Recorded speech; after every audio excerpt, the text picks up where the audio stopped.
Good evening, everybody. Again, my name is Ray Harris, Games Development Manager at Wexford GAA. I'd just like to welcome everyone back who was here with us previously, and welcome to anyone new who was part of our webinar series. So, again, this webinar series is in association with our main sponsor, Zurich. So far to date, we've had our nursery, Active Start Nursery, we've had our coaching children and coaching youth players, and today we have Derek Hassan, our Performance GDA, who's going to talk to you about Introduction to Athletic Development. So again, it's a fine evening out there. We'd probably all love to be out in the field somewhere, but we have found a new way of learning, a new way of sharing knowledge, and that's through these webinars. And so far, they've been absolutely brilliant. The interaction we've had from people who's joined us has been super. Whenever we've asked for feedback in the chat box, we've got that. So that's something that we're looking for again tonight. If Dara asks for some feedback throughout, or asks a question, please don't be shy. Just come in, jump in, and help us out. There'll be question and answers at the end as well.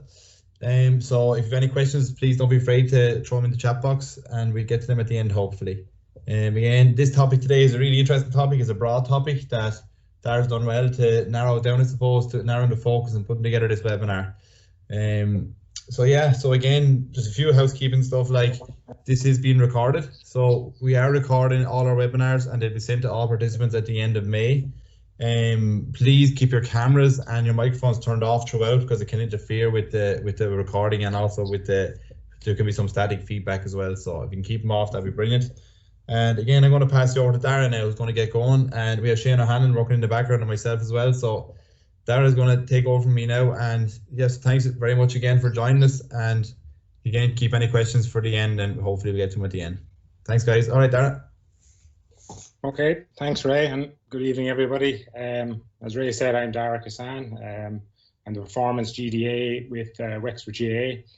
I suppose that encompasses my main 9-to-5 job, if you can call it 9-to-5 when you work with the GAA, is to look after the 13 to 17-year-old in Wexford GAA in the clubs, in the schools, and in the talent squads. Along with that, I guess I work for the last couple of years as strength and conditioning coach to the minor hurlers, performance analyst with the senior hurlers. So I have a busy schedule every night. The other thing is, as you can see on the screen, I'm an exercise physiologist. And just to explain that, obviously physiology is how you respond and adapt to the stress on the body.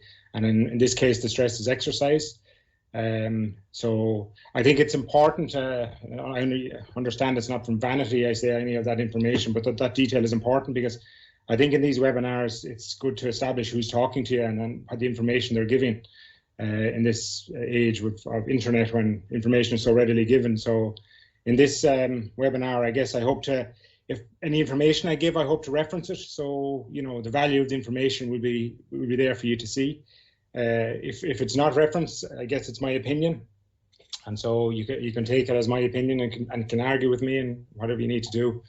But look, as Ray said, these webinars they're actually turned out to be a great thing, and I've been really looking forward to doing this webinar, because myself and Shane O'Hanlon and Ray rolled out the introduction to athletic development to the clubs earlier on in the year. We got a couple of clubs done, but then everything was shut down. So this is our new way of giving you information, which I think is a great way. So I loved working on this over the last couple of weeks. As Ray said, trying to narrow it down was difficult, but hopefully I've done that. It's not too sciencey, I hope for you. But again, you know, the other benefit of all this is we're part of a broader Wexford GAA coaching office family and it's a great family, and probably one I've got to know better in the last couple of weeks in the lockdown, because we work so hard together. Right from our GPOs, they're brilliantly creative and, you know, putting out great content to our games development administrators in hurling, football and coaching. They're just so tactically and technically aware. And then I guess our games manager, who sews it all together, who Ray there, who I think is like our mother, I suppose, keeps us all in line. But no, it's great to work with that family, and the content we've been putting out has been ideal. So look, I'll move on then to the overview of the webinar. Again, it's an introduction to athletic development. I'm not going to go into too much detail about running into programming and the periodization and stuff like that, because in reality, there probably will be a couple of more webinars after this. Hopefully, I think next month we have Shane McCormack from the Tipperary Hurlers coming on speed, and maybe after that will be another one where I can go into more details on this. So the introduction is essentially how it's going to look on the field. Then we'll go into a bit of the science, and I'll try to be as informal as possible, because I spoke to Shane O'Hanlon, and we, right from the word go, who we're trying to aim this now is at the club coach who's looking to, number one, understand athletic development, because there's a little bit of, as I say, a fear about athletic development. So to understand that first, that's who we're pitching it at. So the science is not going to be it's going to be informal and hopefully understood by everybody. Then we see how the science will apply to the GAA, how we've been doing it for the last little while in the GAA and how it's actually stepping up.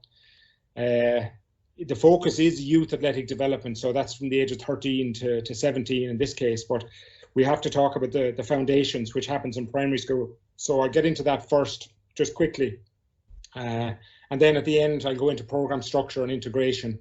So again, I'll give you examples of programs and the reasons we do it or whatever. And then, as Ray said at the end, we'll answer a few questions anyway. So again, what is athletic development? I chose this quote. You'll see in a minute why I chose this quote, but it's from Vernon Gambetta, who's a baseball and a soccer coach in America.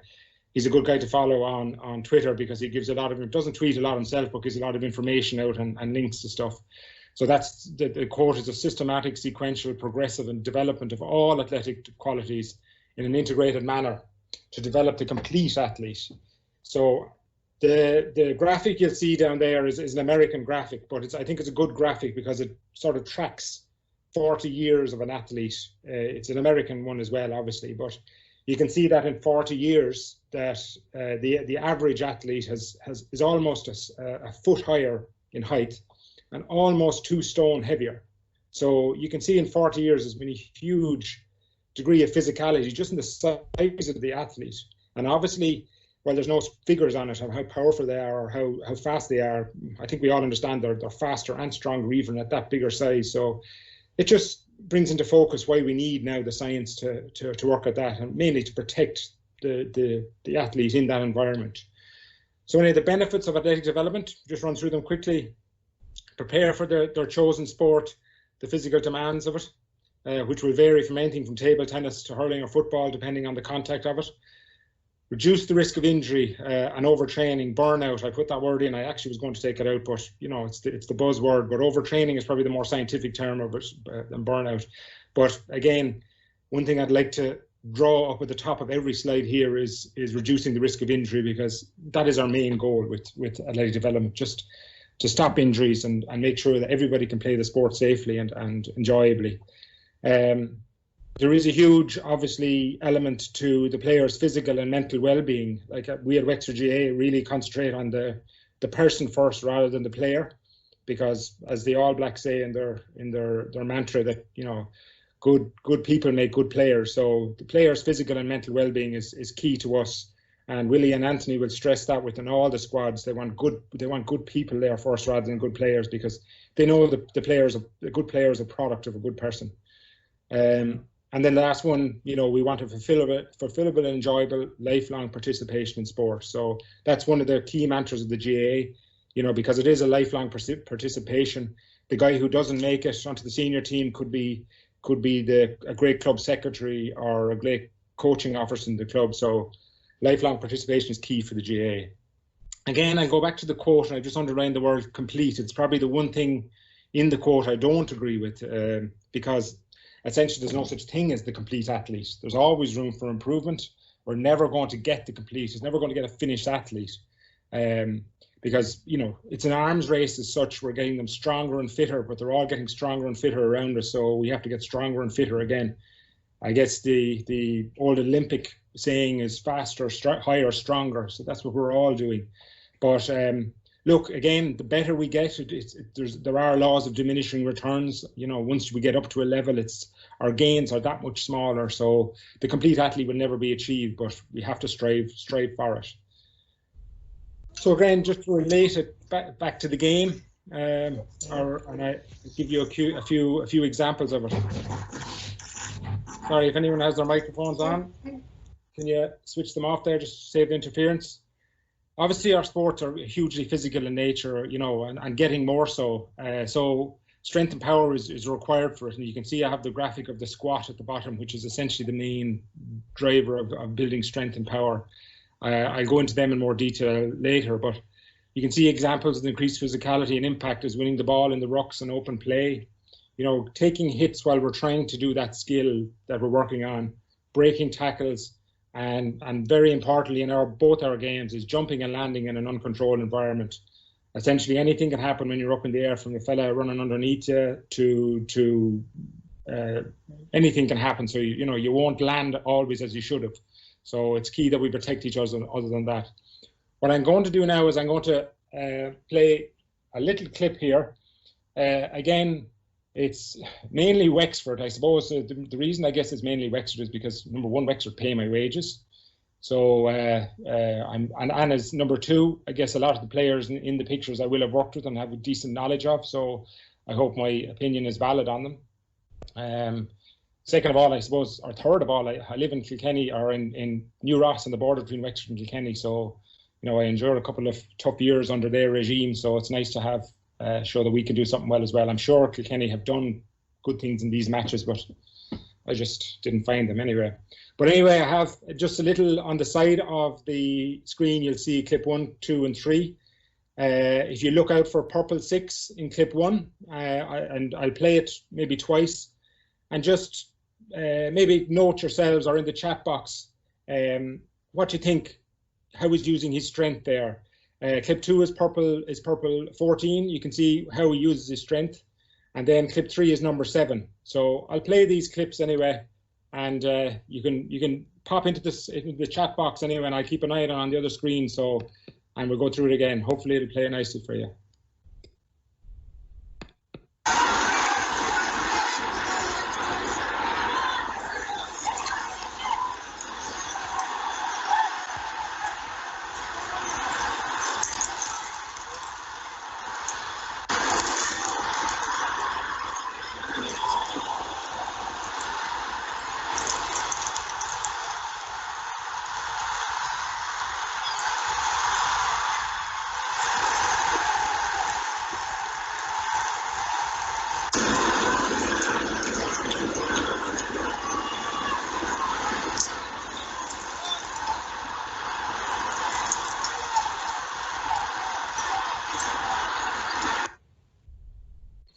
So there you go, those clips. Again, I didn't see any chat in the text, so if anybody could get in, you're looking at number 6, 14, and 7.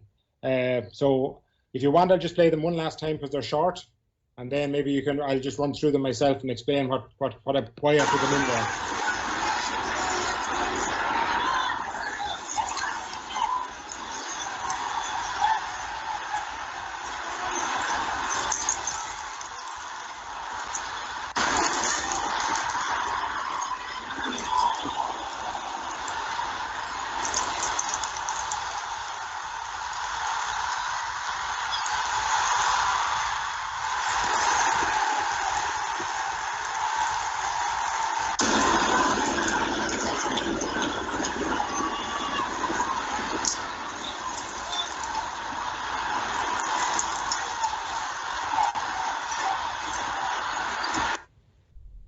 So that's it now. The answers are coming in now. Thanks, Anthony, for starting that off. Number 6, upper strength to break the tackle. Number 7, great to get power. Breaking the tackle in all 3, yeah. Definitely break on. Ditto, number 7, quick acceleration. Yeah, you're getting it spot on there. It's pretty obvious. Number 6 comes in. He doesn't take a backward step. He uses upper body strength to hold up his man. That forced the turnover. We're straight on the attack again. Number 14 gets the ball. Obviously, he's a very talented player. But one thing he didn't do was use his strength, but he uses his strength to break 2 tackles and get in on the goal and gets the sort of essentially match-winning score for us, I suppose, or Mark gets the match-winning score. And then number 7 is probably a great case. He's normally a slight player, or traditionally when he was younger, but he's worked on huge power in his hips. You can see how he breaks out of defence, breaks the tackle, and he's creating a great forward momentum for attack. So those are just examples of strength, you know, coming out on the field. So those guys would have done an awful lot of work on that, and you can see how they make it work to their advantage. The next one, I'm going to do the same with this. So it's the last bit of interaction we'll get just for the moment. So hopefully you can interact with me.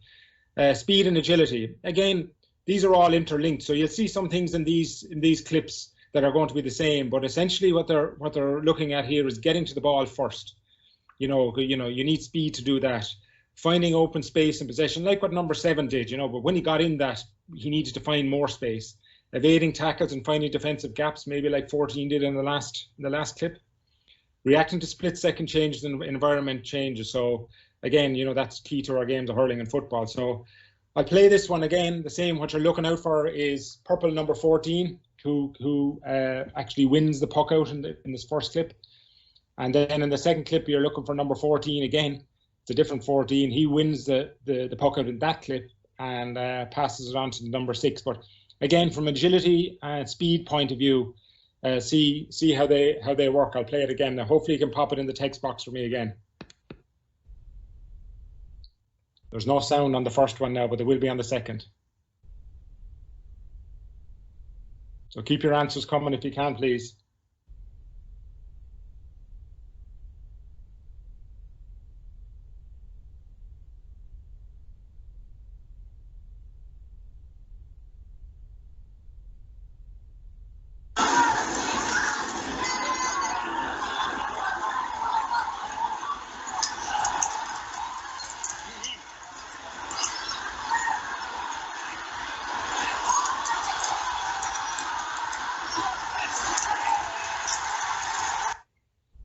Okay, I'll play it one more time for you. Hopefully you can get a few answers in. We're popping in there now. Thanks very much.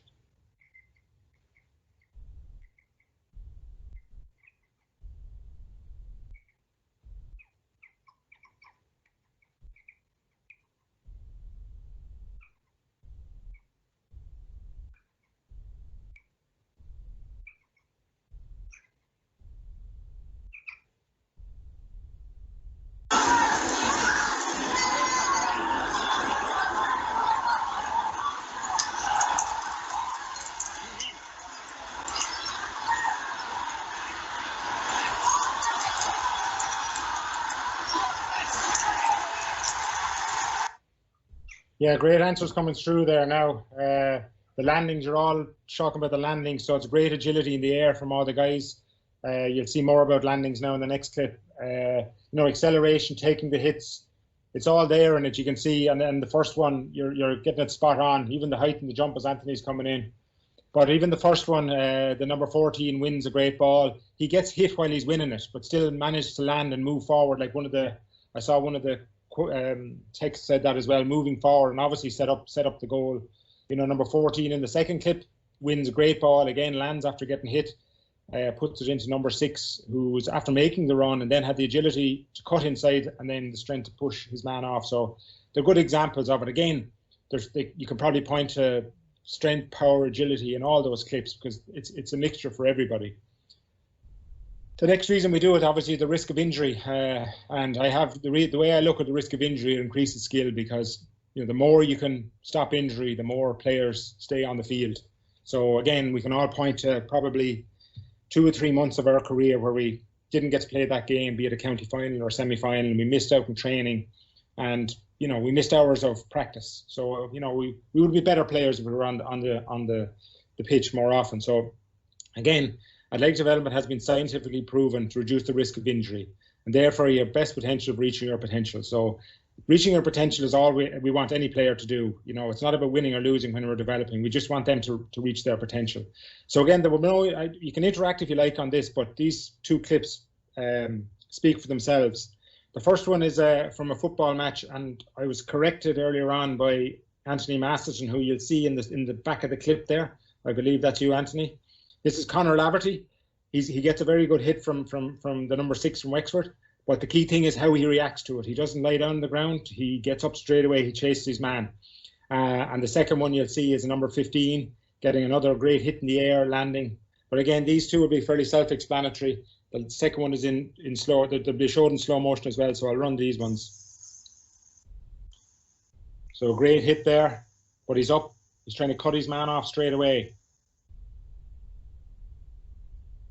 So this one, anyway, the ball comes in. the number 15 catches, but gets hit in the air, breaks through. But you'll see more of it on the slow motion. You'll see this is a guy that actually Ray Harris, our games development manager,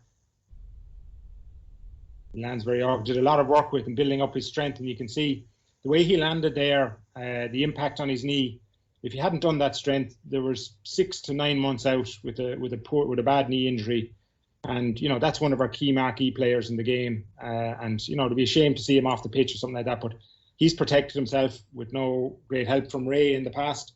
So again, that's the key reason. And again, I'd like to just keep in mind that the injury needs to be at the top of all these slides. So, but anyway, that leads us on to where did we begin to do all this? And you'll see this is why I chose the quote in the first place. The words in these suit my scientific look at things. So we need to look at it systematically, sequentially, have things being progressive, and have things integrated. That's why I chose that quote, because essentially it suits my scientific mind, I guess. So, if we move on then, the key scientific investigations, for decades we've been trying to find out, the best for athletic development, but some fundamental tenets will always remain. First one is growth and natural development stages, physical and psychological maturation, but there's nothing we can do about it. It happens of its own accord due to nature. So we have to work within those constraints. But obviously we're trying to develop a lot of different categories in these athletes, from fundamental movement skills, speed, strength, mobility, power, endurance, agility. The list is potentially endless of what we need to work on. I just have those few in there now.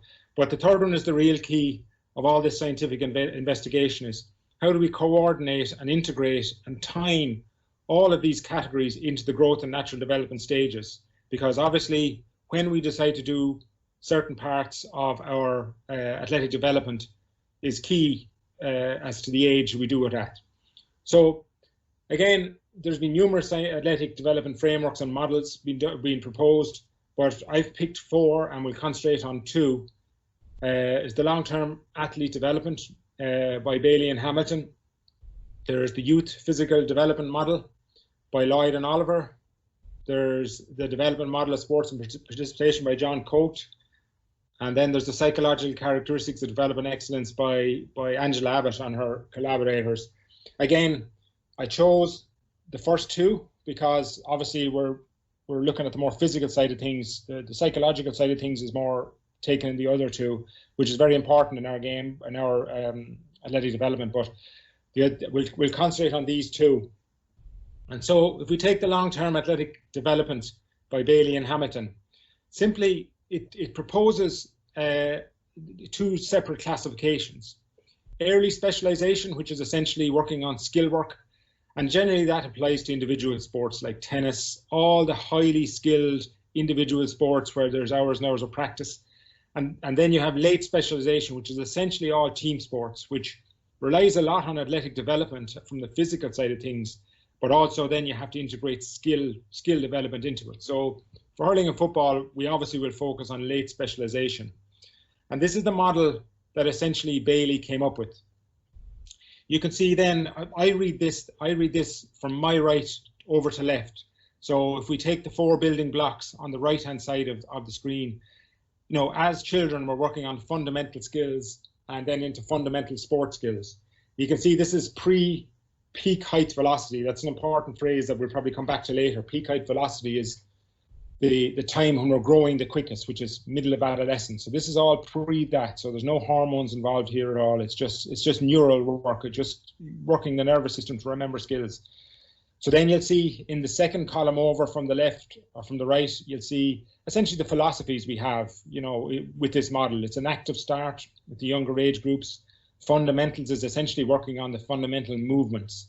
And then you transition into fundamental sport skills when they're learning to train. You move up the model up to the building physical and mental capacity, which is essentially when the area we'll be focusing on at the moment in youth. We're training to train and eventually evolving into training to compete. So it is a developmental stage still. Then we obviously go to 17, 18 years plus and we move into high performance sport, which is adult and under 20 teams, and they're training to win. They're learning to win. They have learned to compete. So, but the key thing to this representation, you can see, it all feeds into the two main things we want to do. With children, we want to work on their physical literacy. They need to be able to move properly so they can learn the skills that we need to teach them for our very skillful games. Then obviously later on, then most players will be playing with their club. They're active for life, so it gives a good grounding in active for life. On the very left hand side, you can see the upward trend, and it's great to say that it's non-linear development, because we can't nail down every phase exactly in every individual because it varies a lot. We'll go into that a little bit more in detail. The next slide, essentially I was trying to marry what we did in the last slide with what we have done historically in the GAA, and what I mean by historically, in the last 10-15 years. So I hope this slide is clear to you, but essentially on the bottom of the slide we have historically the way the GAA have broken down their categories. There's the child category, which we've all worked with. They play to learn. It's all about fundamental skills. It's all about enjoying the game. It's about fun. It's about activity. It's about health. At a youth level, you're learning to compete. You're learning how to handle the demands of the game. And then you obviously have adult, where we're competing to win. So you can see I've sort of put the long-term athletic development categories above them. And you can see we're pretty spot on in the GAA. In the play to learn, with the active start, fundamentals, learning to train, all fun, late go games, so fits lovely. Then age 12 to 17, they're learning to compete, fits nicely too. And then age 18 plus, again, that's the adult level where we're trying to get to. The only thing I will say, and it's my own opinion here, you can see that in the late teenage years, we have training to win, and that's been dragged down to under 17. Just in the last couple of years for the GAA. In my own opinion, as I'm not sure about that, because I think that should be a fully developmental grade still, because obviously being involved with minor squads for the last number of years, sometimes I think they're not ready to be the full competition of a minor grade. But again, it's only my opinion from dealing with these guys. Some guys are, some guys, but in general, I'm not sure they are. So maybe that late teenage should always be training to compete. So again, that's just my opinion, and if anyone wants to disagree, I suppose there's a text box there to pop it in. So then we move on to the youth physical development model. And again, I actually had a video prepared for this, but we had a production meeting there at lunchtime, and the video was too long. I knew it anyway, so we decided to pull it. But maybe you can all tune in later on for the director's cut, I suppose, and I can include it. But anyway, the youth physical development model is a newer model. Obviously, it's going on evidence for the last number of years. So what it focuses on basically is what components of fitness are trainable and at what stage of childhood. Again, like the long-term athletic development, it breaks it down into child and it breaks it down into youth. This part is essentially the child model. So at pre-puberty, you're working on strength, FMS, speed, and agility. The main qualities target. Essentially, the training methods will be neural in nature. You're trying to train movement. You're trying to get the body used to a movement, because you are building strength at that stage, but it's not the main focus. You're trying to get them moving right, so that when the strength is used, it's used in the right manner. And then the second one is obviously when it reads adolescence, it becomes much more of a physical advancement, where you have hormones coming into the environment. So there still is quite a degree of neural adaptation, but obviously with hormones there as well, you're getting huge increases in strength and power. So all those have to be managed. But it's like, if you don't do step one properly, it's like grammar in learning a language. You'll struggle with step two. So, but that'll come later on. Again, this is replacing the video, and maybe one of the guys would be able to copy out or print out that link that I have to the side of it into the text box, because the video I have is available on YouTube if you want to have a quick look at it. But again, it was too long for this presentation. But essentially, this is the model that we were showing it, and it's a quite comprehensive model, but we only have to focus on a couple of small bits of it. Obviously, traditionally, the top we have chronological age, so that's how we traditionally have done it. So they have divided up into early childhood, middle childhood. So we can consider that as our child phase. And then adolescence is our youth phase, the one we'll be focusing on tonight. So most important then is the third one down is the maturation status. So the years pre-peak height velocity or pre-puberty, essentially, as you can see, a lot of stuff is done in predominant neural development. And then after, in adolescence, you have peak height velocity and post-peak height velocity. You're working on some of the bigger agility and strength. The one thing I will say is, the one thing to remember from this diagram, don't worry about it, it's very complicated, but the writing is different sizes for a reason. The bigger the size of the writing, the more important it is in that particular process. So if you can imagine there, in early childhood, I have functional movement screening and strength pointed out. They're bigger writing, so those are the ones we need to concentrate in early childhood. But as we move on to adolescence, we're working on speed, agility, power, and strength. So again, this is how the model breaks it down, more or less between child, youth, and adult as well. On the bottom, you'd see training structure. Obviously, at younger age, it's unstructured, fun, but as we go up to the ages, it becomes more and more structured.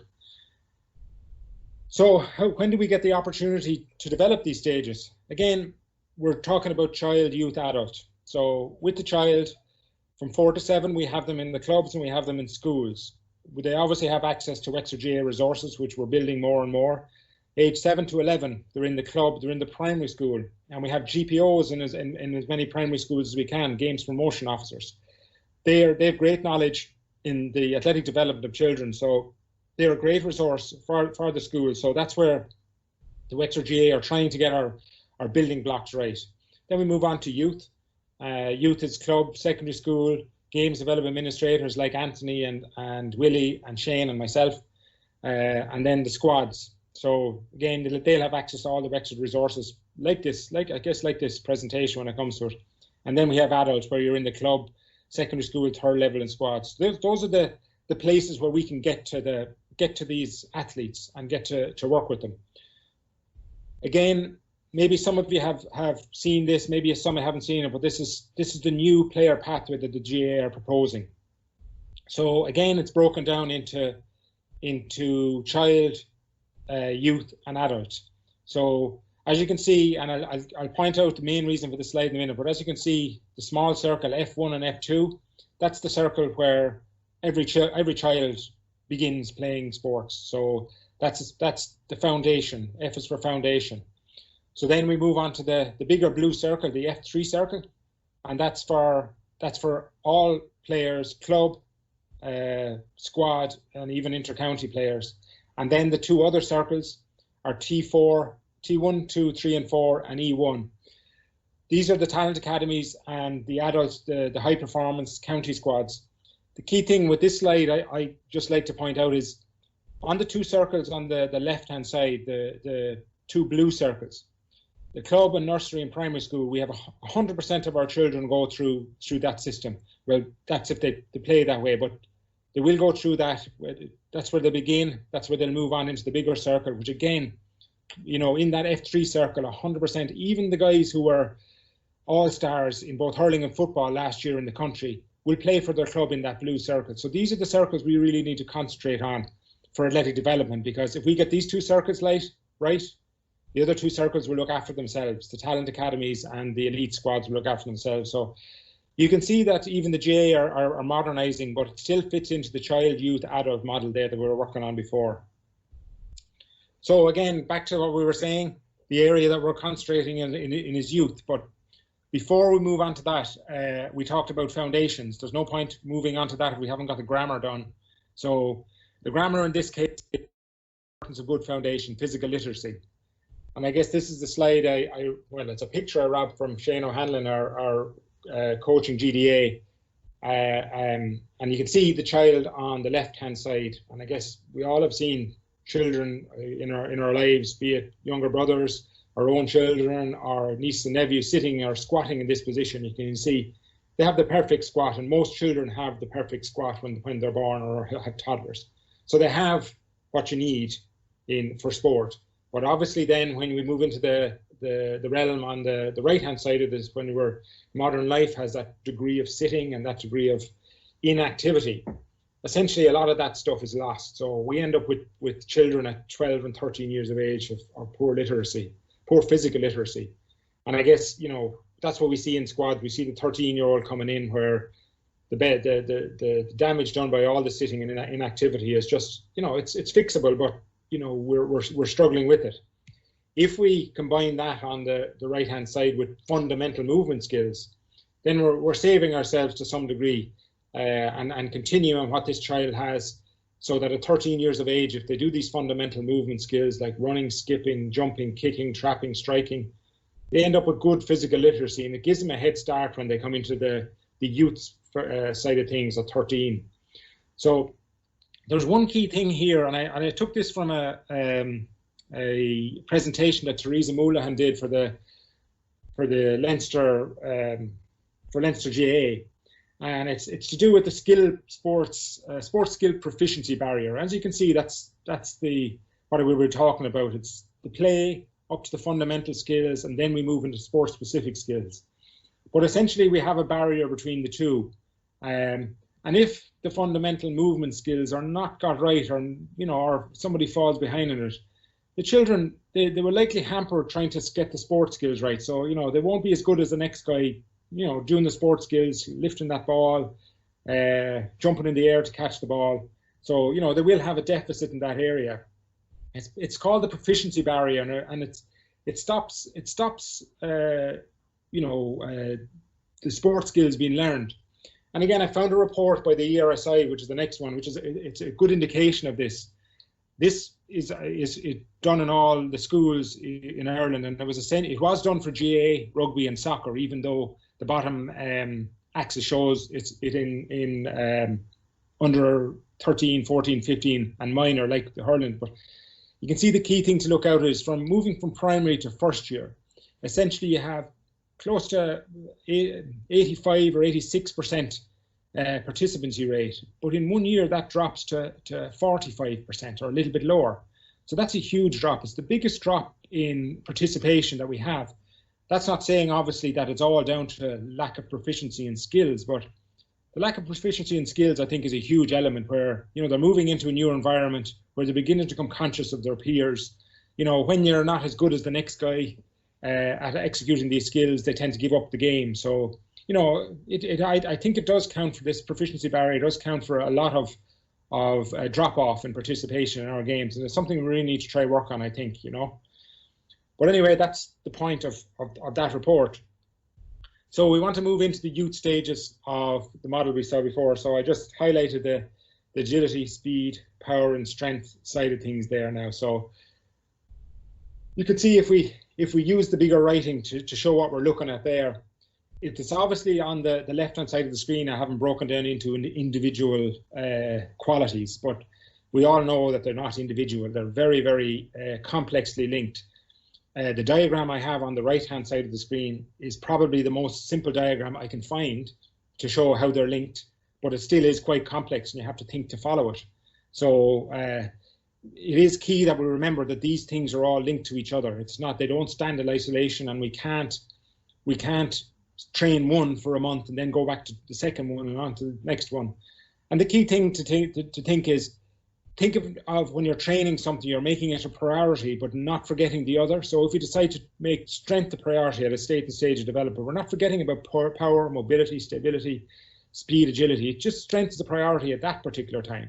You know, and obviously then, you know, I could go on and on for what a light development is, but nutrition, sleep, recovery, performance analysis, psychological focus are all important. But just for the sake of this presentation, we're just talking about the 6 larger ratings on the screen. To sort of link them and put them in an informal way to you, so they can be some way understood. I hope this does it for you. Again, I have informal definitions, and it's may the force be with you. It's a Star Wars, obviously. I'm not a geek, but maybe some of you understand it better than I do. But strength, obviously, in simple terms, is the generation of force by a muscle or a group of muscles. Obviously, a muscle on its own very rarely acts, so it's a group of muscles generating force. Power is how much and how quickly this force can be applied, you know, to the ground, to an opponent, or to the ball, kicking a ball or striking a ball. That's applying power. So how much of that and how quickly can that be applied, this force be applied? Mobility, flexibility, stability. So that's being able to get the angles right, put the body in the correct position to apply as much force safely and efficiently as possible. So there's physics to this, again, angles and the way the body's positioned when you're putting power down. The angles are important. So being able to be mobile and stable and flexible enough to put yourself in that position to apply that force as safely as possible. Speed. This is the big thing everybody's looking for. Speed is applying that force effectively and efficiently to the ground. So essentially you're pushing off the ground to achieve maximum velocity. Agility is changing the direction of this velocity with minimal reduction in the application of force. So you're changing direction, force is leaking. The better you can do it, the more efficiently you can do it. You can do it quicker and apply that force again. And then endurance is repeatedly applying varying degrees of force for a duration of time without reducing the force. So in a game, that can vary from while you're walking, making one step, that's generating force, to a full out sprint, which is all the force you have. So you'll do that thousands upon times in a game, moving, walking, sprinting, repeatedly doing that. Without, the fitter you are, the more endurance you have at the end of the game, you'll still be able to apply that force as close to you as you could at this. So as you can see, it's all about applying force, strength, power, mobility, speed, agility. It's all about the application of force and generating that force. So strength and conditioning, I guess, is about generating as much force as we can and applying it the best way. Again, you know, strength and conditioning is the common term for it. Physical development of an athlete. It can be assumed, like the traditional way, it was assumed that strength is developed in the gym, conditioning is achieved on the pitch. But as you can see, and I hope I've demonstrated it simply, that it's more complex than that. But for the sake of this introduction, I'm trying to classify it down into, well, what can we do? What do we need to do for our athletes as a club coach? What do we have to worry about for them? So I've broken it down into essentially 3 interconnected programs. The first one is your strength program. So it's resistance training to increase strength and power, which is increasing the generation of force. And that'll be done in the gym and can be done on the pitch. The next one is your aerobic and anaerobic program. Essentially increase the body's capacity to use oxygen efficiently. And then obviously more importance then to make it be able to operate in the absence of oxygen. So increase its resilience in the absence of oxygen. This will be done, obviously, we do this when we turn up at the pitch every Tuesday and Thursday or Saturday. It's game-based training, it's skill drills, or it might be a conditioning drill without a ball or a hurl. But I know here at Wexford, the lads like to include the ball as much as we can. So that's our training in the pitch. And then lastly, you have your mobility and flexibility program. Again, it's not a priority, and that word priority should be taken. It's not a priority right throughout an athlete's development, but it's a necessity. It always has to be done in the child stage, the youth stage, and the adult stage. Always has to be done. It's always in the background, the flexibility and mobility program. So again, how we've applied that.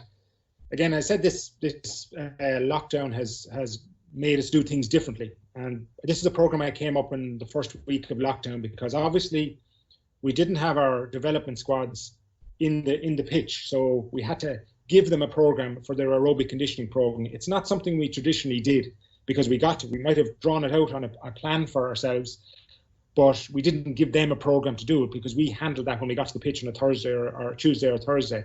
But now obviously they're doing it at home, so we have to give them an aerobic conditioning program. We have to give them their strength program like we always did, and we have to give them a mobility program like we always did.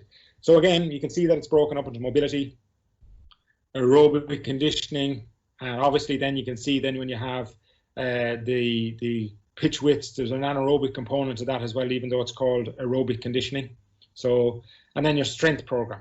So this is probably the one we'll focus on here, but I just want to give you an idea of the interplay of these 3 programs before we get, worried about what we're doing in the gym, if you know what I mean.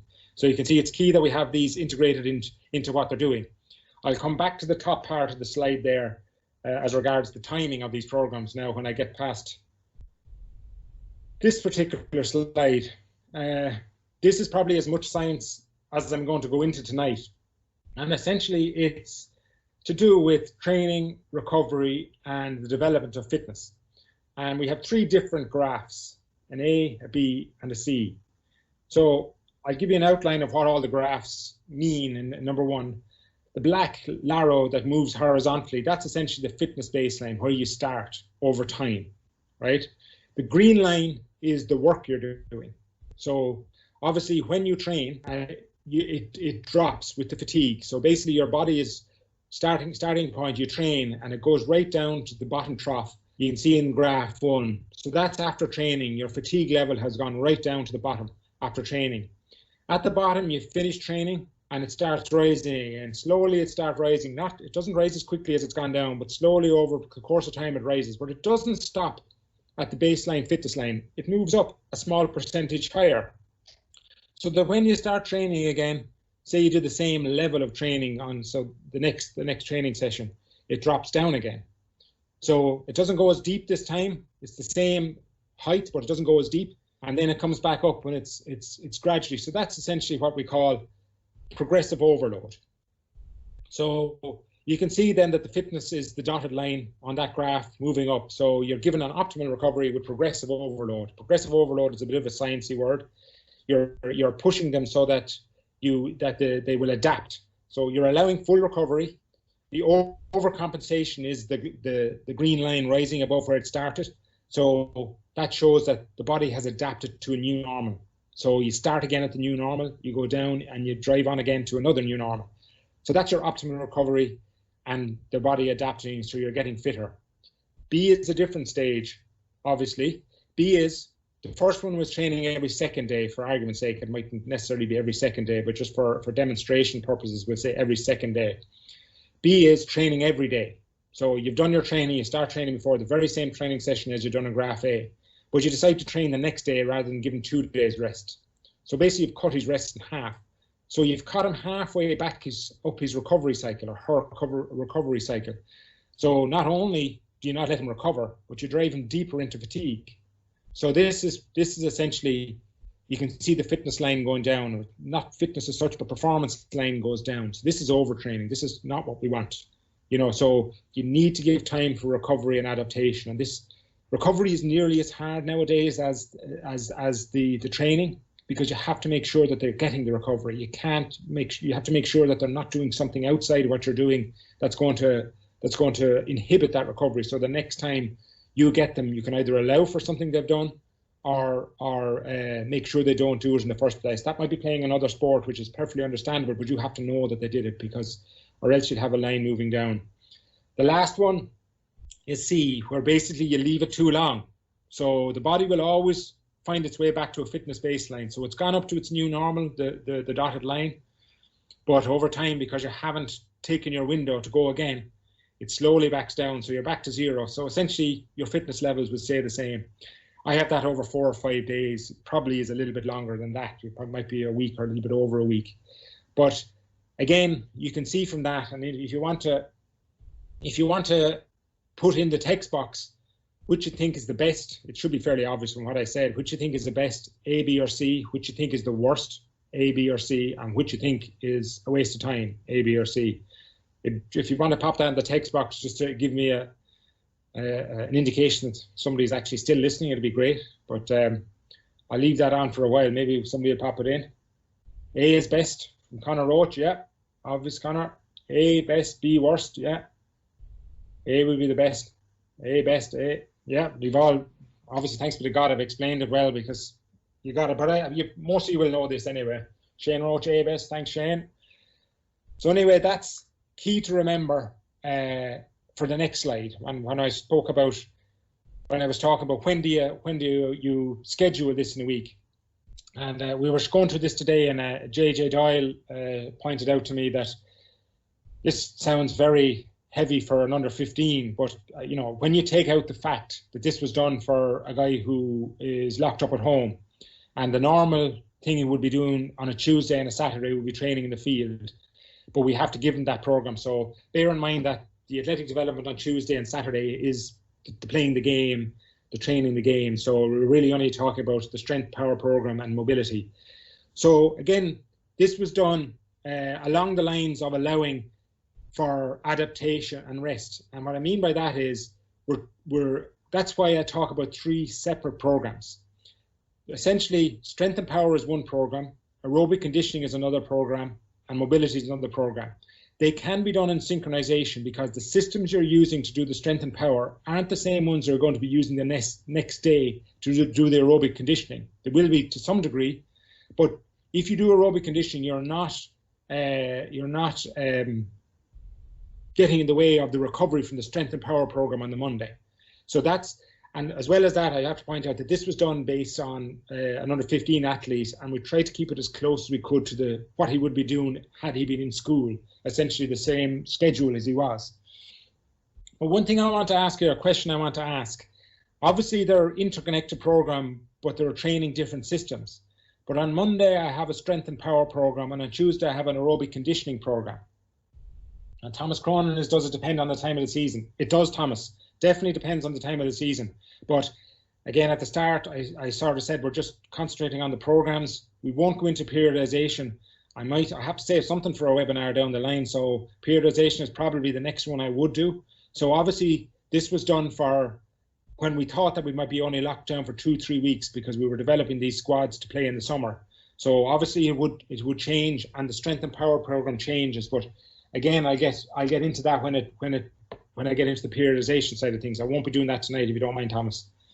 But look, I'll ask a question then.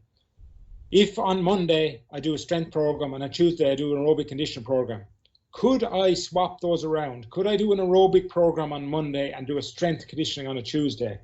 Just type in a yes or a no into the text box to see what the reaction would be to that. So you're switching Tuesday and Monday. Would that be possible?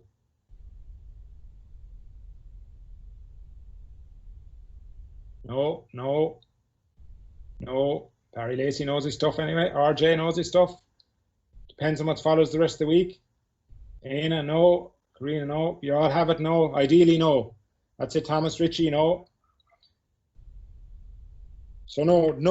The answer is no. It's not ideal. I don't know if anybody wants to come in on that, or if you want to stick up a hand, say you want to come in on that. Maybe one of you want to explain.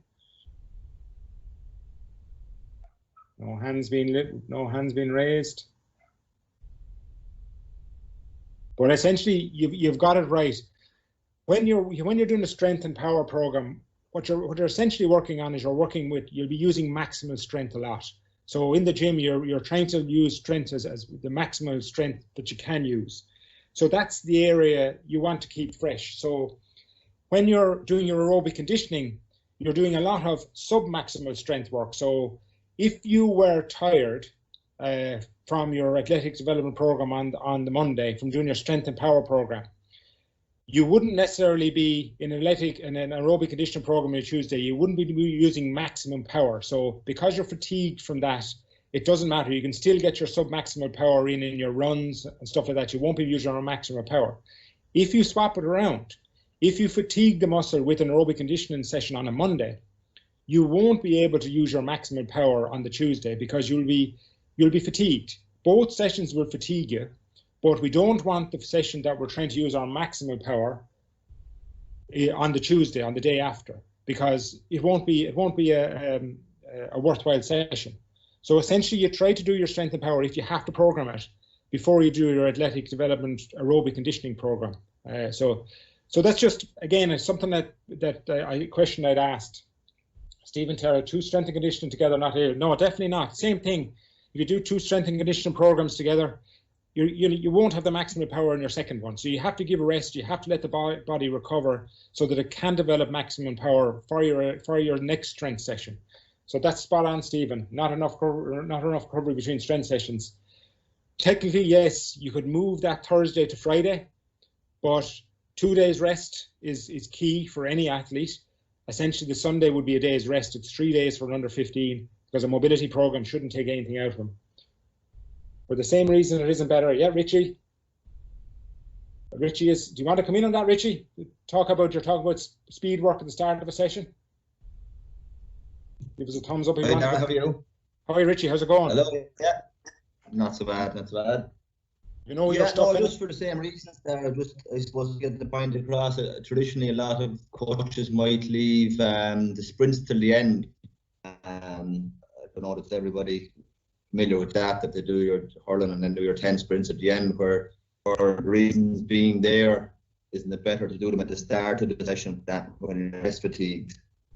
Yeah, for the very same reason, Richie, isn't it? Because you're running your maximal effort there, you know, and if you run them, whatever drills you're doing beforehand, and then you do your speed work, you're not getting maximum effort. Is that what you're saying to me?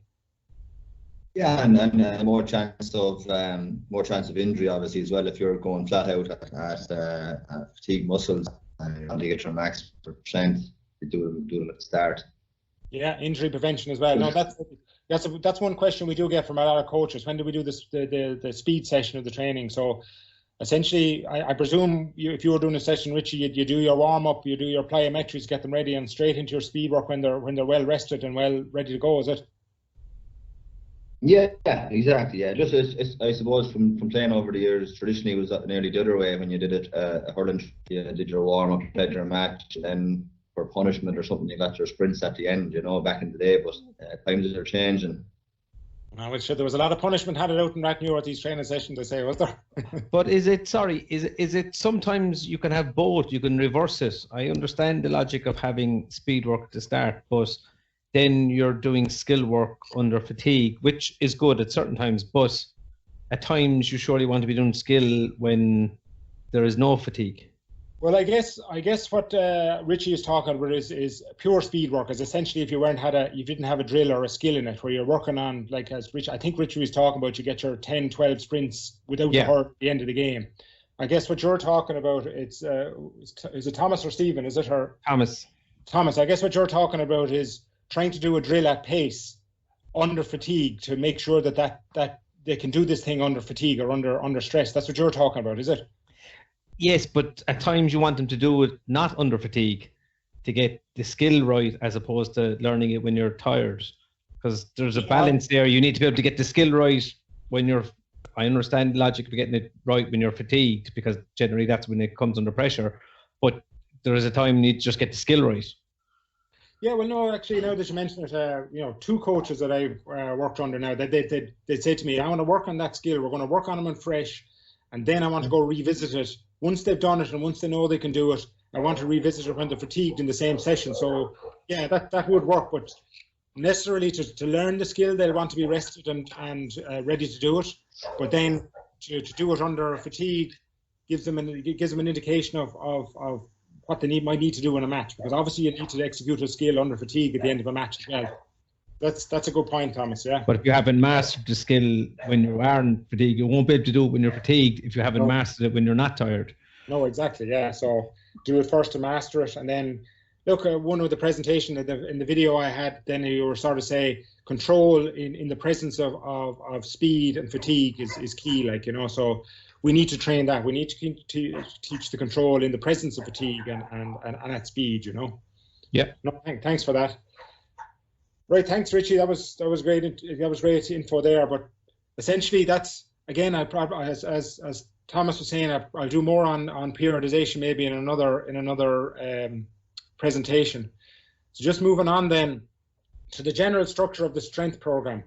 I'm going to keep this quite basic as to what it does, because no one size fits all. It's just different body shapes, free of experience, injury, and stage of development is the key thing here. But generally, obviously, we always have a warm-up. We have the 4 key movements, which we call the pillars of the program. We'll get into those in a minute, and possible corrective exercises. You'll see in our programs that under each of their pillar programs, we have a slot for a corrective program. Maybe if a guy can't do a thing exactly correctly, we have a corrective exercise that he's doing alongside it. And then we have our auxiliary exercises that they learn and change every 6 weeks. So they're getting to learn a battery of exercises that when they're older, they can use it for the various sports specific exercises and injury prevention exercises. Moving on then to the 4 key movements. You can see the graphics on the right, but you're talking about your lower body push, which is your squat progression movements. I'll go through progressions of these now in a quick minute, simple progressions of them, just to explain what we're doing.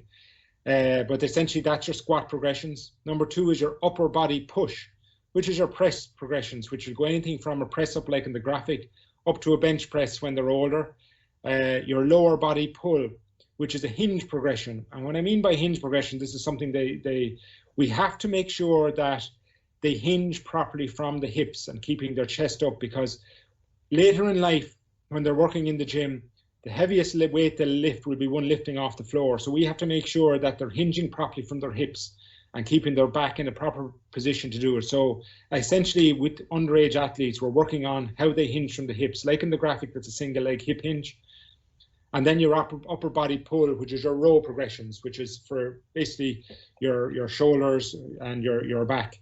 Then we have our auxiliary exercises that we introduce slowly throughout the ages, which is your single leg stuff, your core stuff, and all your injury prevention stuff. So again, that's as simple as the program is, and all our programs will revolve around that. Different guys will progress at different rates in the lower body push, and different guys will go different rates in the upper body push. So each individual will find his level if you use the levels right. Here's something I did up, which is a very simple way of demonstrating it. If you go all the way over to the left-hand side, which have your upper limb push, and we're talking about level 1 to 5. And again, over in the middle, you'll see the age benchmarks. It mightn't necessarily be exactly this, but I have at level 1 is what we'd like to do them to be doing at year end under 13. Level 2, I'd like them to be doing year end under 14. Level 3, year under 15, 16, 17. So for instance, an upper limb push, they'll start at 13 years of age with a knees press up. It can be quite boring for them to get it right because they think they're getting it right and they're not, but you can mix around the exercises. But essentially what we're trying to do is trying to get them to perfect that before they move on up to under 14 level. So you can see your 5 levels there of each individual: upper limb push, upper limb pull, lower limb push or hinge. When we move over to the right hand side of it, you have your single leg and auxiliary 1 and 2. They're not necessarily in progression. They're just various exercises for core work, injury prevention, and single leg stuff. So they mightn't necessarily be in progression, but you can put those in progression. But it's key that we keep the core 4 exercises in progression. So again, Thomas was asking essentially about periodization, but this is, and this will touch on this a little bit, programming it. At under 13, we really want to be working hard on the 4 key exercises. So it's really all we give them. We give them plenty of time to get those 4 exercises right. So then in the year when they're under 14, we might introduce one of the other auxiliary exercises. And that continues rear 50. And again, we're just concentrating the whole time on getting their movement right in the 4 key exercises.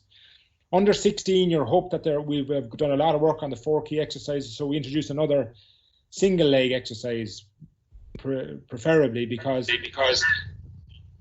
sorry, I'm getting a bit of it. Somebody has their microphone on. And then under 16, you're in the 2, and then you're 17. You have the 3 exercises, but they're still concentrated on the 4 exercises. So I don't know, does anyone want to come in there? I think somebody turned on their mic. If somebody wants to come in. No, nobody wanting to come in. Look, again, I hope that it's as simple as it looks to me. I know sometimes I put these and I expect people to understand them because they come out of my head. So I hope it is put simply to you. But if we can keep it that simple, that gives you a menu that you can look up. And if somebody isn't going well on his upper limb push, you can let him advance in his upper limb pull. You can let him advance elsewhere in his program, but we can keep working on the one that he's weak on. So eventually we have them strong in those 4 key areas. So it's key that we do that. This is a sample program. It's actually an old program. It was developed by Shane O'Hanlon and Jimmer Byrne there a couple of years ago. The reason I have this in because now we've gone to a Smartabase app which monitors loads and squads, and we're hoping to put it right throughout the GAA, which allows for the bottom part of this program, which is essentially the wellness part of the program, which is self-reporting on how they are, which is key part of any program because it's the only information sometimes we get back. So I left it in this program just to give an idea of that it's an area we do need to focus on as well. But look, for the moment we'll concentrate on the top part of the program, and I'll zoom in on this. Essentially, those are the first 3 exercises, or the first 4 exercises there are 4 key ones. They're matched together upper lower body. So your barbell squat is going with your dumbbell press. So you can do your sets together. So you're given plenty of rest for the lower limb while you're doing your upper limb, and then swapping back towards. So they're mini supersets. So you can see obviously 3 sets, 10 reps. I think most people will understand that, but a set is obviously 1 set of 10 repetitions of the exercise. So in this particular one, they'll do 10 barbell squats. They'll put down the barbell, they'll get the dumbbells up, they'll do 10 reps of the dumbbell press, then they'll move back to their 10 reps. Look, ideally, we want to give as much rest between as possible, but generally when you have guys in the gym, they're on a set of equipment and you try to work through these sets, is the most efficient way to do it in the gym. They move on to the second exercise, or the second set of exercises 3 and 4, which is your dumbbell lunge and your inverted row.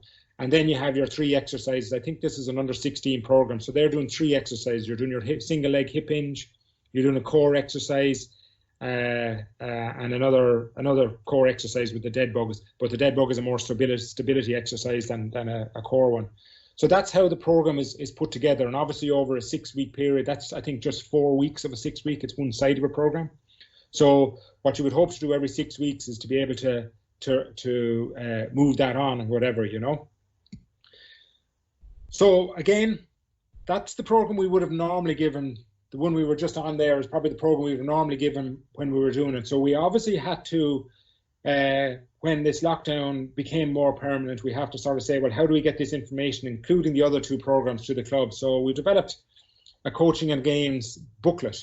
It's not fully ready yet, and this is the latest draft, but it's almost ready. I have to talk to Aina, but he's busy with the Wellness Week. But we just have a few little things to tidy up. But essentially, this is our 3 programs in the one leaflet. So we would hope that we would launch this out to clubs. So it's given the coach his 3 programs to work with.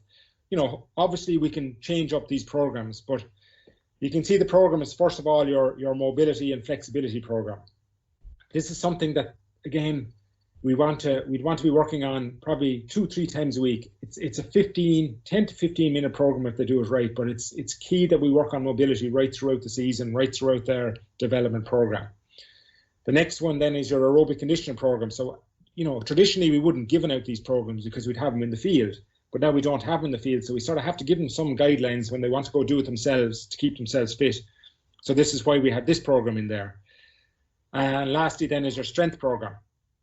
So you can see those programs are combined. If we can do it on the same schedule as we had before, it'll be ideal. But this one, I think, is an under 15-16 program.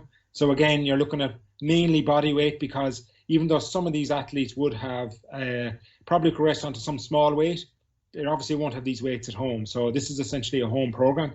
But as you can see in some of the little pictures, if you can focus on them, like, you just have to adapt what's happening at home to get done what you want. So that's where we have it with the brochure and our programs. I think that's more or less the end of my presentation. I've gone for 40 minutes, so I think I've done too bad. There's a few questions there now, so I'm going to pop out. The last question is that it's a Muhammad Ali quote: "Before I get in the ring, I'd have already won or lost it out on the road. The real part is won or lost far away from the witnesses, behind the lines, in the gym, and out there on the road, long before I dance under those lights."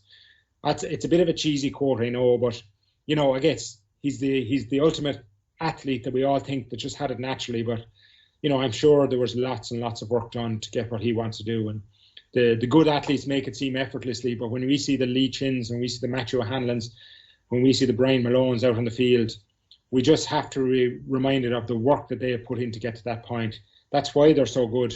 They put in long, hard hours to get there.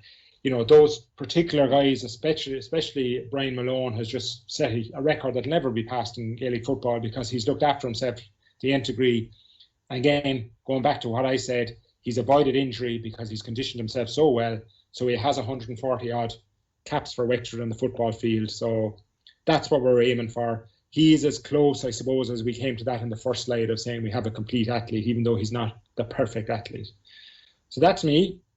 I don't know if Ray wants to come in. I can probably go back and look for a few questions, and maybe Ray will call out questions to me if he's there. Are you there, Ray?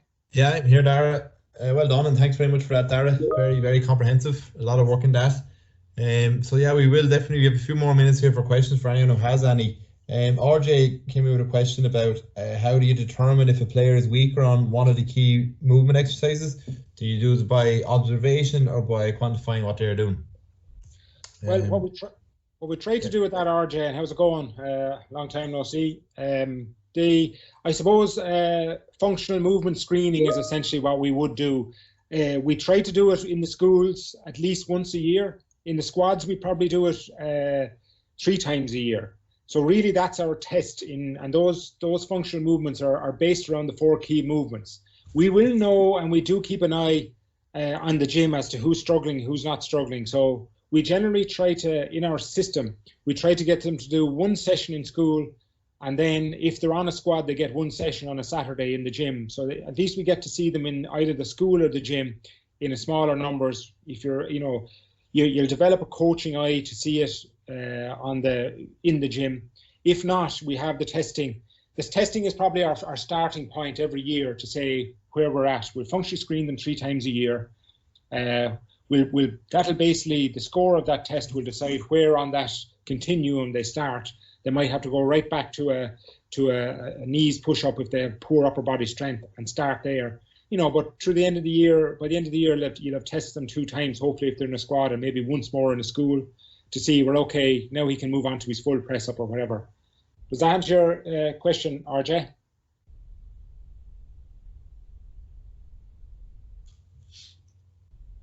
Okay, hopefully it does.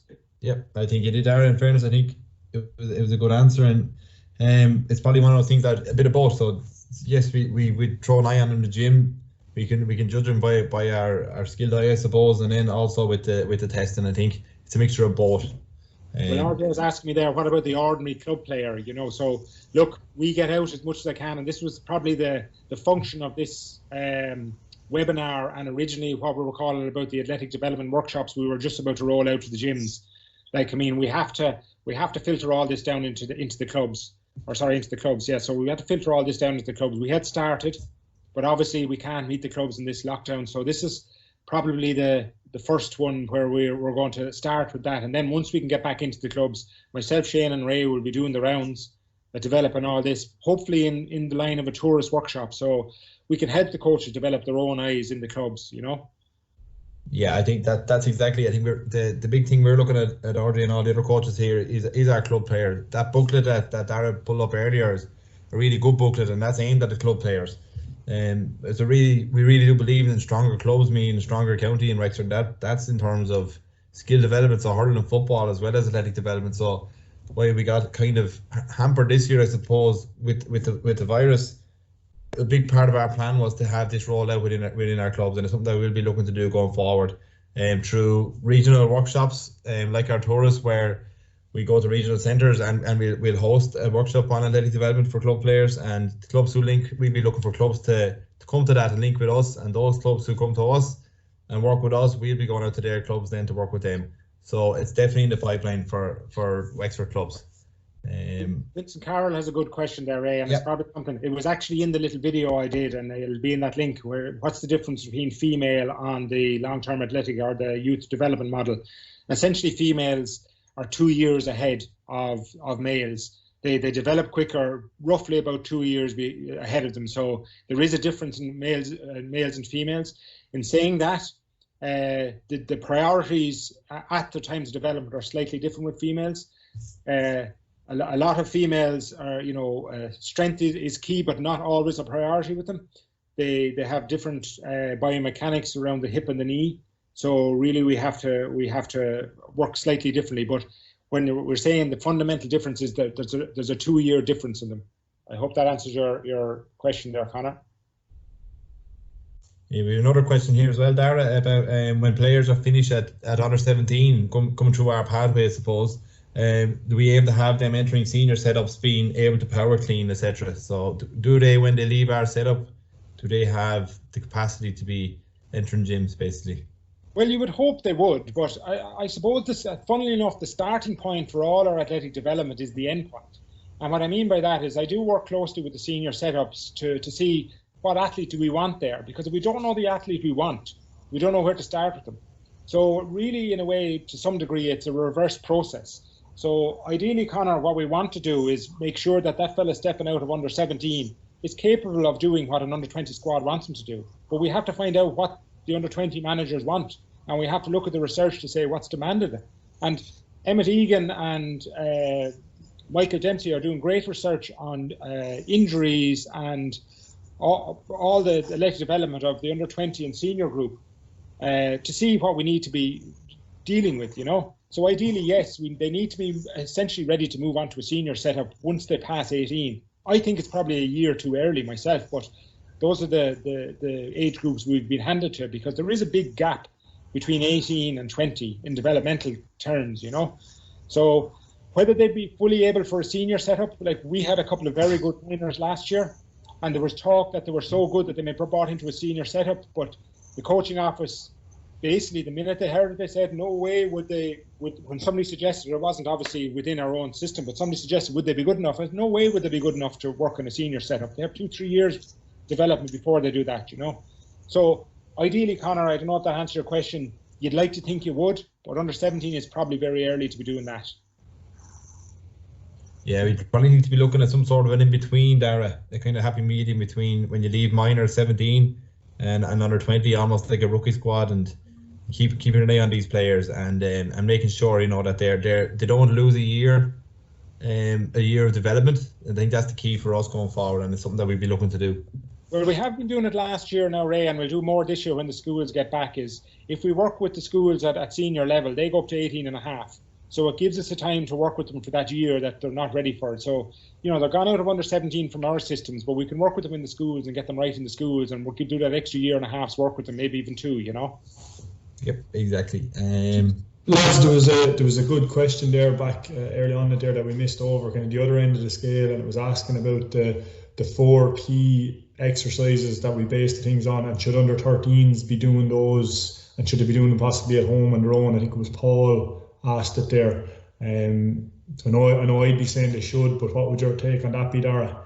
No, I'd be the same as you. Like, I mean, you're talking about an air squat, you know, like, I mean, it's a body weight squat. There's very little danger of any injury for those. Obviously, we would try, and you can see on the booklet we've done, we've a link, and we show how it's done.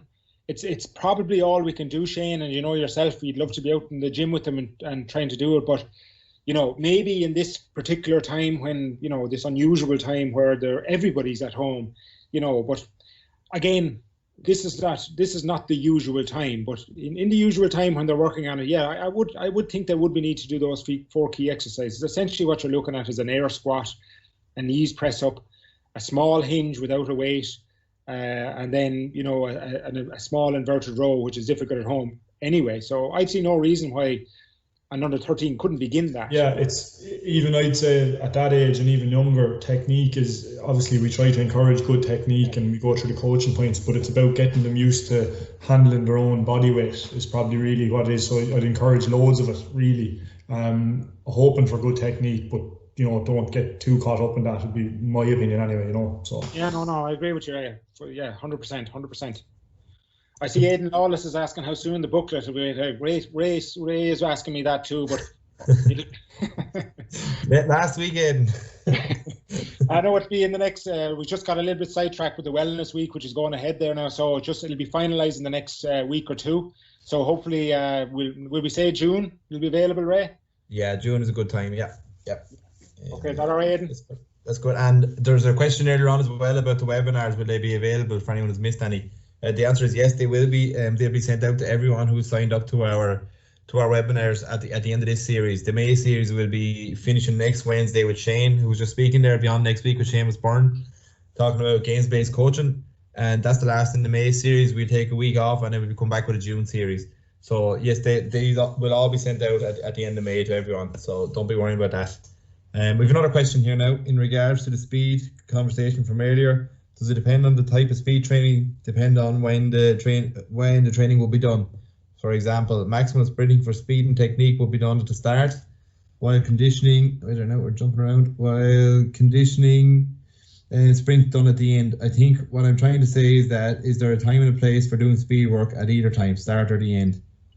Yeah, well, look, I guess it depends on the age you're working with, because, you know, with the younger ages, what you're working on, maybe on more max velocity, where in the older ages you're working on acceleration, deceleration. So those are they're slightly different to work on, but they're quite different to work on, So yes, depending on what you're working on in a particular squad, the timing of it would be different in training. Obviously then, when you're working on speed, one of the key things you have to be working on is strength. Like speed comes from strength, so you have to be translating what you're doing into the gym onto the field. So there's lots of element, and we're actually working with the performance GDAs in Leinster at the moment, trying to break down the resources for speed and when we should use them. So, I don't know who sent that one in, Ray, but hopefully once we get that done, it will be broken down into the type of work you want to do, but it does differ, obviously, depending on whether you're working on maximum speed or maximum velocity, or you're working on acceleration, deceleration, which essentially you would be focusing more on plyometrics and turns and stuff like that. So I don't know if that answers the question. Can the booklet be shared with the Limerick Club? Of course it can. Yeah, give it a thumbs up, Thomas. Of course I can. Thanks, guys. I suppose on that, I go back to what Willie and Anthony and Shane always said. At Wexford here, I suppose we always like to do things the Wexford way. Whether that's right or wrong, I don't know. But we take what Kilkenny, what Limerick, what Tipperary are doing. We learn from all that, but we try to do things the Wexford way, and we're quite proud of it. So, I'd be proud of that booklet. So yes, I'd want to share. We're open to share it because, Limerick get better or Kilkenny get better. It just drives us on. So I suppose the bottom line is yes, it can be shared because Wexford will be a county that wants to share these resources. Brilliant, much appreciated. No problem, Thomas. We have a question here from Stephen again. Hi, Stephen. So Stephen's young lad is running. He's 9 and he loves running. He runs 2K. Do you think that's a bit too far? No. Again, I know this young fella, and he'd be well able to run 2K. I'd imagine it's kind of in the family. Yeah, well, no, look, I don't think 2K is too far, but again, Ray, there'll be a spectrum of guys, of kids out there being able to do it, and maybe he's at the one end of a good end of the spectrum. But in saying that, as a part of the video, and if you want to go back, I'll try to get in the link later on in the chat. We were talking about aerobic conditioning versus strength in primary school, and really aerobic conditioning is prioritized over strength traditionally in primary schools, where it shouldn't be. Strength needs to be worked on as well. So he's no problem running 2Ks, but he needs to work on his strength as well, because he will pick up. Should be working on speed more so than distance. No. Look, speed really comes into its play once the hormones come on. Once you're building that strength and power, you will be building strength to some degree with a 9-year-old, but it'll be mainly the neural pathways you'll be reinforcing rather than the physical strength you're building. So, if he still does that strength work and gets his biomechanics right, the time for speed can be at 13, 14 years of age. I have no problem. Do you agree with that, Ray? No problem at running a 2K. Yeah, no, I have no problem at him running. We've had him run up to 5K, but I just don't like him running over 2. No, look, again, I would say that the reason I wouldn't like him running over 2K is because he might end up not doing the strength bits and all the other bits. Because, again, I suppose I was a trainer like that. I love the running. I still love running. But, and I'll run forever, and I'll neglect my gym work. So you can't afford a 9-year-old to be neglecting the few little exercises you might be giving him to make sure his biomechanics are right. When he sit-ups, he does all that sort of stuff as well. It's the roll and the jump and the land, and that's the kind of stuff, Stephen, and the fun kind of stuff at night. Look, he's 9 years of age, Stephen. No matter how far he can run, if he's enjoying it and he wants to do it every day, and you're not forcing him out the door. I think you have him in a good place, and I wouldn't get too bogged down with this. Say again? The other way around. He's dragging you out. But no, I wouldn't get too bogged down in terms of numbers or how far he's going or what time he's doing or anything like that. Like Dara is saying, it's a mixture of what he's doing at that age, and as long as he's happy, I think that's the take-home message for you, Stephen. If he's happy to run, let him run. He'll automatically. I know him again because I know him. I have an insight that he loves jumping and running and leaping around the place and landing. So look, as long as he's happy, I'd be letting him on. I wouldn't get too bogged down in times or distance at all. Yeah, look, and then look, all the rolling and jumping he's going to do with his age group. It's very hard to get them to do that stuff individually at that age, because it's all fun stuff he'll do with his friends. So he'll get all that in as well. So I wouldn't worry about the running at all. He's been living on the trampoline for the last 6 weeks, I'd say. Well, running 2K keeps him within the stipulations at the moment anyway, doesn't it? Yeah, just about. Okay. Fair play, thanks. Stephen. Thanks a million, Dara. No problem, Steve. And say hi to the lads for me. Will do, Ray. No problem. And right, guys, I think we're heading on for time now, but if anyone's any other questions, feel free to contact any of us in the coaching office. Just send an email to myself and I'll forward on to Dara, or contact Dara himself directly. His email's up on his screen there. So guys, thanks again, Dara, for tonight. A lot of work went into that. Thanks for the interaction. I think the end of that, the interaction was brilliant and some really good questions. So look, we're looking forward to being back here again next week. We're delighted with the interaction so far. So again, I'll send out a recording at the end of May. Well done, everyone. Thanks, everybody. Talk to you again.